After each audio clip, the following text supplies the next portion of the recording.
ইফতারি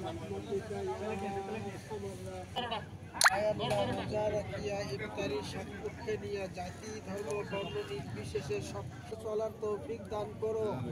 আসমানি জমিনি রুহানি জিসমানি সমস্ত ধরনের বালা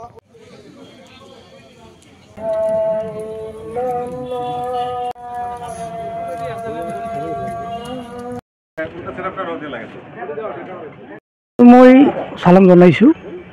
ছেকেণ্ডতে মই আমাৰ যি জামে মছজিদ ইয়াৰ যি কমিটি আছে তেওঁলোকক মই ধন্যবাদ জনাব খুজিছোঁ, কিয়নো ইমান ধুনীয়া এটা প্ৰগ্ৰাম তেওঁলোকে অৰ্গেনাইজ কৰিছে। সঁচাকৈ এই প্ৰগ্ৰামত আমি আহি পেলাই খুব আনন্দিত হৈছোঁ আৰু ইমান ধুনীয়া এটা পৰিৱেশ দেখা পাই কিনে নিজে খুব গৰ্বিত অনুভৱ হৈছে মই এজন প্ৰগ্ৰামবাসী হিচাপত।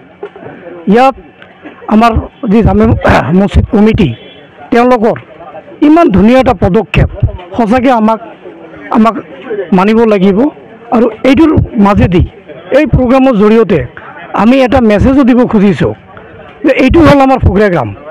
ইয়াতে চাওক, আমাৰ ইছলাম ধৰ্মাৱলম্বী মানুহৰ যি পবিত্ৰ ৰমজান মাহ, এই ৰমজান মাহৰ আজি ইফতাৰ পাৰ্টি, সমূহীয়া ইফতাৰ পাৰ্টি অৰ্গেনাইজ কৰি ইমান ধুনীয়া এটা ভাতৃত্ববোধৰ যিটো এটা আমাক উদাহৰণ দাঙি ধৰিলে, তাৰ কাৰণে মই আন্তৰিকতাৰে আমাৰ প্ৰগ্ৰাম জামে মছজিদ কমিটিক ধন্যবাদ জনাইছোঁ। আৰু লগতে এই আজিৰ যি অনুষ্ঠান, এই অনুষ্ঠানত আমাৰ কমিটিৰ নিমন্ত্ৰণ ৰক্ষা কৰি যিবিলাক আলহী ইয়াত আহি উপস্থিত হৈছে তেওঁলোককো মই ধন্যবাদ জনাইছোঁ।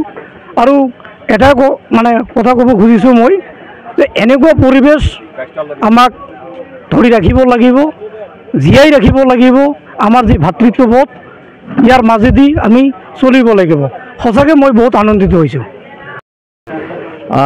হয়, আজি ফকিৰাগ্ৰাম জামে মছজিদৰ যি কমিটি আছে এই কমিটিৰ উদ্যোগত আজি আমাৰ ফকিৰাগ্ৰাম অঞ্চলত সমূহীয়া ইফতাৰৰ কাৰণে আয়োজন কৰিছে। এইটো প্ৰত্যেক বছৰে আমি বিগত সময়ৰ পৰা দেখা পাইছোঁ, প্ৰত্যেক বছৰে আমাৰ ইয়াত এটা সমূহীয়া ইফতাৰৰ আয়োজন কৰে।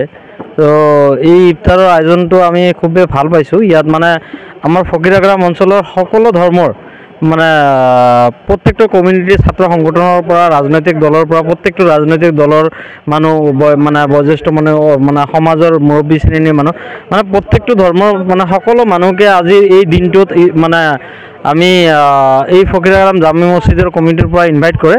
তো এইটো খুব ভাল পদক্ষেপ। আজি এই ৰমজান মাহ, পবিত্ৰ ৰমজান মাহ, এটা ত্যাগৰ মাহ, এটা পবিত্ৰ মাহ। আমাৰ সকলো ইছলাম ধৰ্মী লোকসকলে এই ৰমজান মাহটোৰ কাৰণে গোটেই বছৰটো আমি বাট চাই থাকোঁ। তো ইয়াৰ জৰিয়তে আমাৰ এই ফকিৰাগ্ৰামৰ নিচিনা অঞ্চলত, আমাৰ এইখন অঞ্চলত সকলো ধৰ্মৰ একেলগত এসাঁজ আমি খাওঁ আৰু একৰ লগত ইফতাৰ কৰোঁ। এইটোৰ কাৰণে বহুত ভাল লাগে। এই ফকিরাগ্রাম জামা মসজিদ আর জামা মসজিদের কমিটি যারা আছে তাদেরকে ফার্স্ট আমার নমস্কার আরও সালাম। জামা মসজিদে আজকে মোটামুটি 25 বছর যাবৎ এখানে ইফতার পার্টি হয়, সারা মাস ইফতার হয়।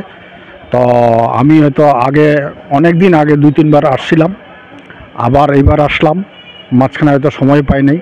তো এই যে ইফতার পার্টি যেটা হয় সেটাতে বিভিন্ন জনগোষ্ঠীর লোক থাকে, আরও হিন্দু মুসলিম সবই আসে। তাতে একটা পরিবেশ, খুব সুন্দর পরিবেশ, ভালো লাগে।